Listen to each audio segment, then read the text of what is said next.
Boas pessoal, daqui é o Blue, sejam muito bem-vindos a mais um vídeo. E hoje eu vou reagir aqui a um vídeo chamado O ambicioso projeto do Brasil vai finalmente conectar o Norte ao Sul. É um vídeo do canal Capital Financeiro, eu vou deixar o link do vídeo original aqui na descrição. E bora lá ver então que projeto é este, vai ligar o Norte com o Sul do Brasil. O Brasil que é um país enorme, portanto eu acho que o Norte e o Sul são regiões muito distantes uma da outra, não é? E eu acho que projetos que ajudem a conectar um país tão grande são sempre muito bons e de certeza que ajudam muito a economia do país. Antes de mais nada, pessoal, se vocês ainda não me seguem no Instagram, o link está aí no primeiro comentário fixado, sigam-me lá e aproveitem, sigam-me também no Twitter, o link também está aí no primeiro comentário fixado. É isso, bora lá então aqui ver este projeto ambicioso do Brasil. O Brasil é um país vertical, assim como seus vizinhos sul-americanos, como a Argentina e o Chile.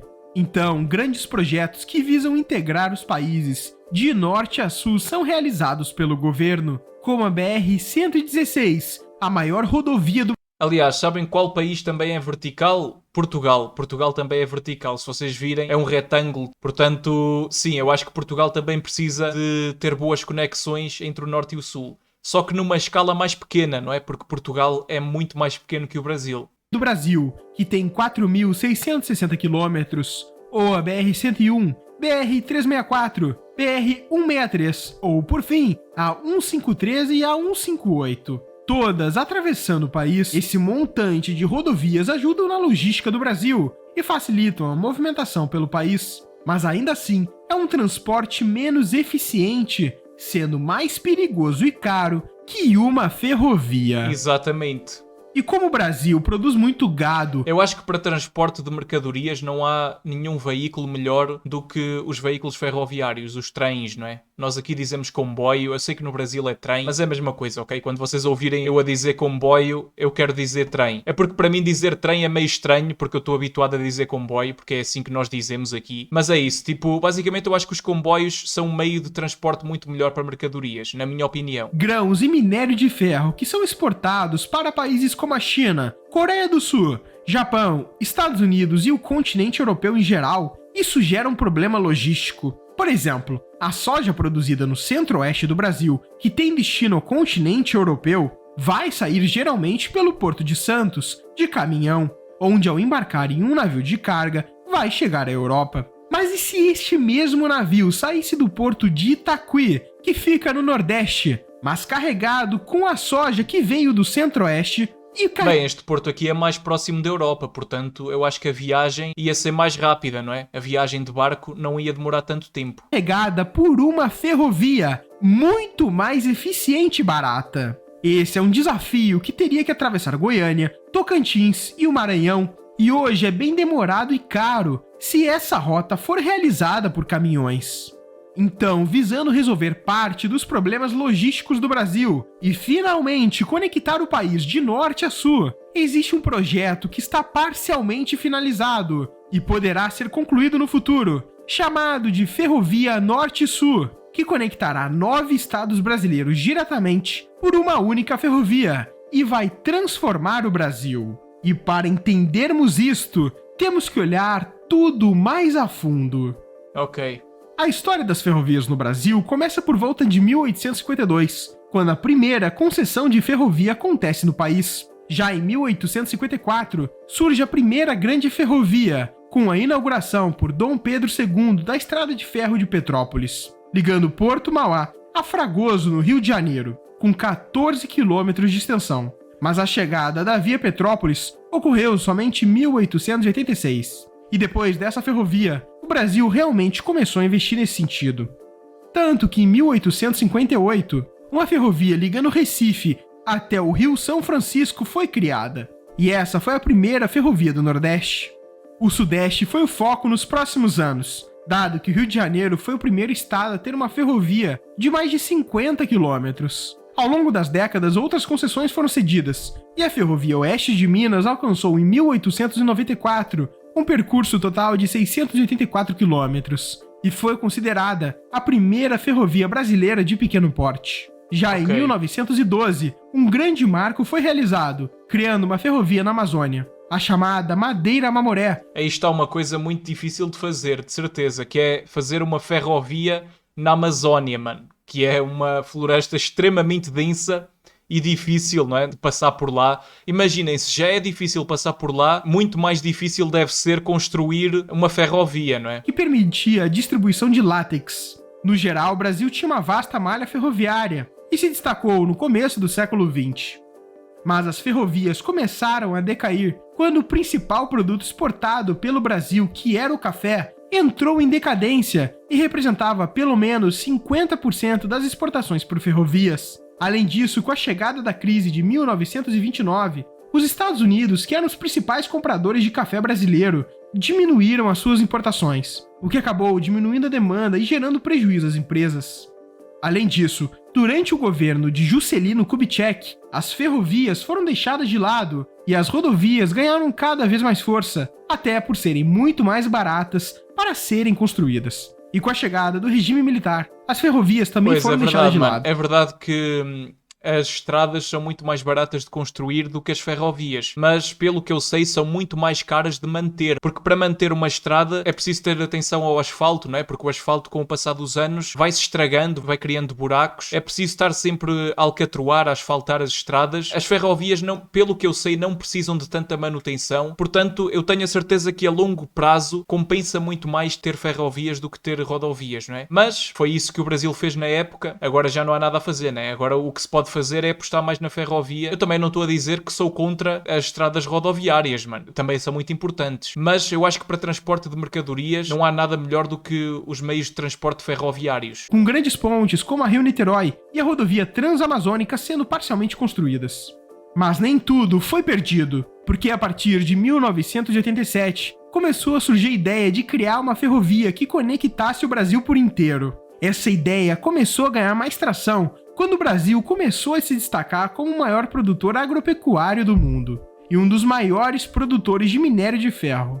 E para você ter uma ideia dos tempos atuais, em 2022, 74% da soja produzida no Mato Grosso foi diretamente para a China. E entre 2021 e 2022, a China acabou aumentando e, aliás, quase... por falar em China, eu sei que a China é um excelente exemplo de um país que tem ligações ferroviárias em todo o lado. A China, pelo que eu sei, é um dos países que mais investe em comboios, em trens, não é? Em ferrovias, em linhas de comboio. E isso aí é uma coisa que eu acho que todos os países devem fazer, ok? Isso aí é uma coisa que a China faz muito bem. Eu acho que todos os países devem seguir esse caminho, porque é o melhor, mano. Tanto para transportar pessoas como para transportar mercadorias. Principalmente as mercadorias. Não há nada melhor do que a ferrovia para as transportar. Claro, por terra, né? Por mar e por ar não pode ser pela ferrovia, não é? 60% as suas importações do Centro-Oeste.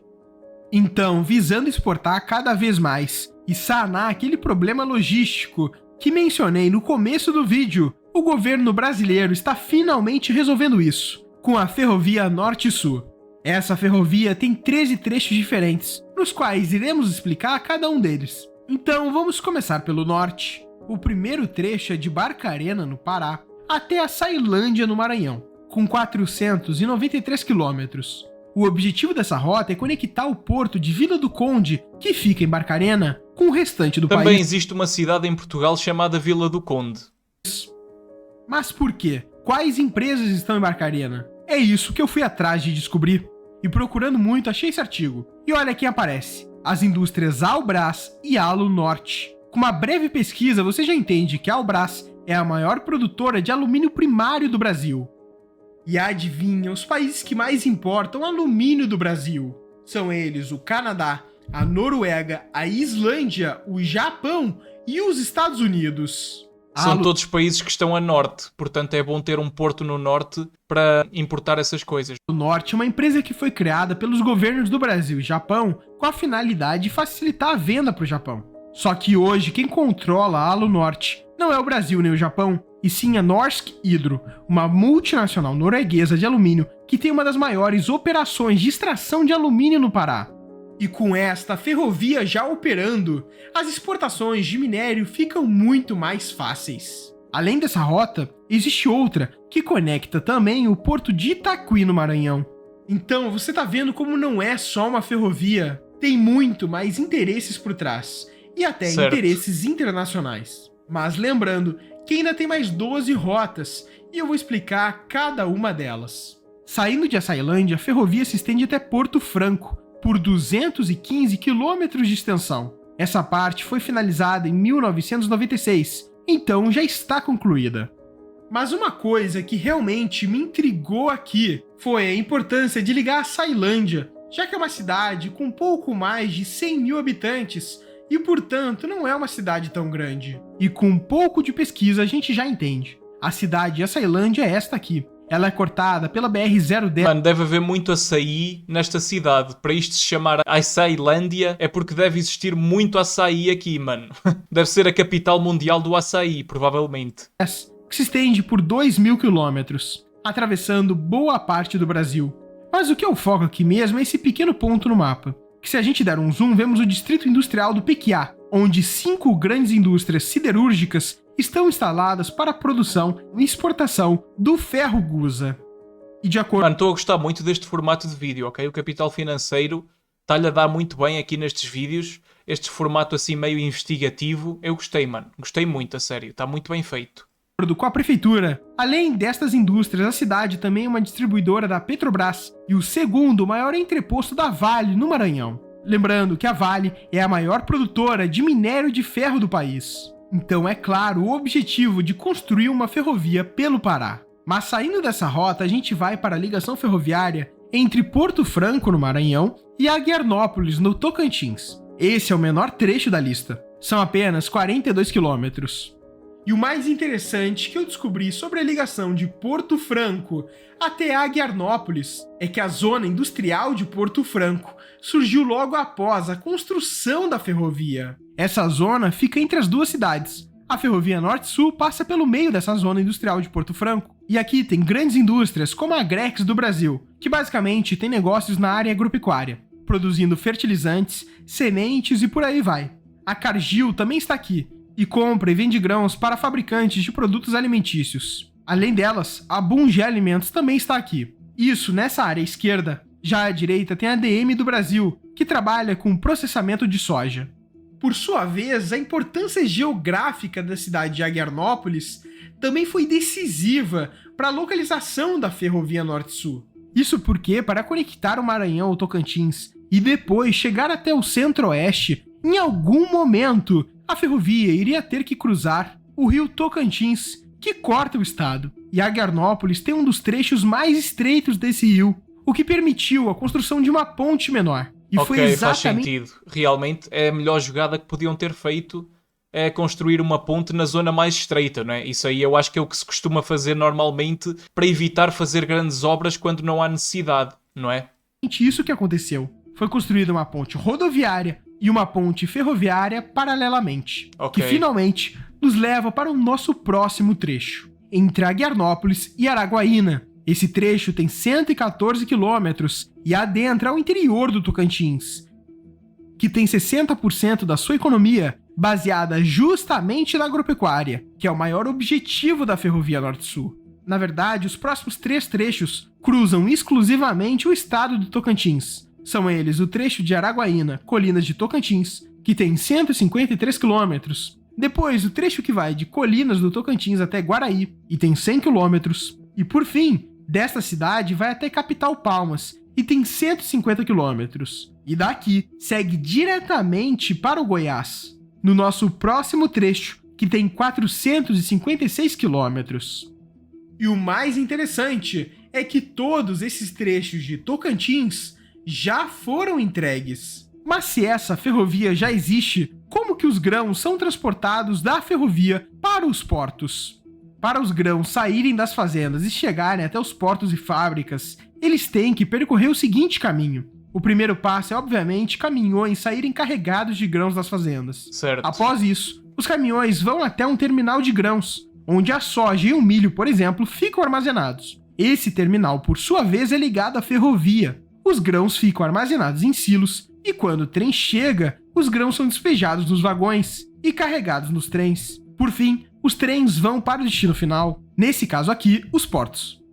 E para efeito prático, o Tocantins tem o Simples, não é? É simples de entender. Terminal de grãos de Porto Nacional. Está a cerca de 26 quilômetros da capital Palmas e tem como objetivo exportar os grãos do Tocantins até o porto de Itaquí, no Maranhão.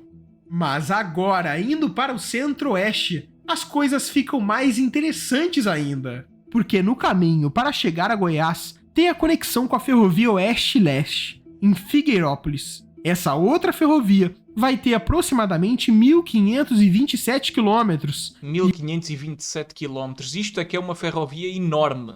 Enorme mesmo. Mas tem que ser, não é? Tem que ser à escala do Brasil. E conectará o Tocantins e a Bahia até o porto de Ilhéus, no litoral baiano. Ok, vai fazer a ligação para o norte e para o leste. Pela ferrovia será escoado minério de ferro produzido na região de Caetité, na Bahia, e a produção de grãos e de minério do oeste da Bahia pelo Porto Sul, que será construído em Ilhéus, além da produção de grãos do centro-oeste também poder ser exportada por aqui. Nosso próximo trecho fica completamente em Goiás, entre Uruaçu e Anápolis. Tem 280 quilômetros. Esse trecho, além de atravessar o estado de Goiás, que produz 10% da cana-de-açúcar brasileira, 10% da soja e 11% do milho, também está conectado a outra ferrovia. Realmente é muito inteligente fazer estas ligações, mesmo a passar pelas áreas mais produtivas do país, não é? As áreas que mais produzem matérias-primas, porque assim fica perto e é só carregar os comboios com as mercadorias e andar, não é? E ir até aos portos para ser exportado.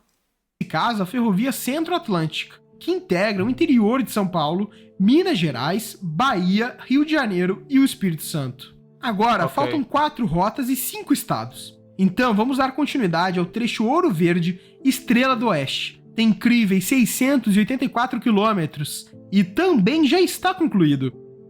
Na verdade, um pequeno trecho que faltava foi entregue em maio de 2023. Mas antes, em 2021, a Rumo, que opera essa rota, inaugurou o terminal de grãos de Rio Verde. Esse é o maior terminal logístico que a Rumo possui nessa rota. Tem capacidade para 11 milhões de toneladas de grãos por ano. 11 milhões e além de operar a toneladas. ferrovia, também opera no sistema rodoviário. E aqui talvez seja a parte mais importante do projeto, porque existe a conexão com a Malha Paulista, que finalmente leva até o Porto de Santos. Eu não preciso falar quanto isso é importante, porque é o maior porto do Brasil e o maior porto da América Latina. E para você ter uma noção do tamanho, esse aqui é o Porto do Rio de Janeiro e o seu terminal de containers. Já este aqui ao lado é o terminal de containers de Santos. Bem maior, mano. Bem maior mesmo. Várias vezes maior. Grande, né? Pois é, mas esse é só um, porque tem mais. Um ao norte e o outro mais ao sul. Só que também tem os terminais de grãos do... Este aqui é o porto maior do Brasil, não é? O Porto de Santos. Eu já vi alguns vídeos em que diziam que sim, que era o maior. Eu acho que é mesmo. Mas confirmem aí nos comentários, se vocês souberem. Porto, e por aí vai. A maioria das ferrovias que eu mencionei até agora já estão concluídas, mas tem outra parte que ainda não está, que é o trecho entre Estrela do Oeste até Panorama em São Paulo. Teria 264 quilômetros.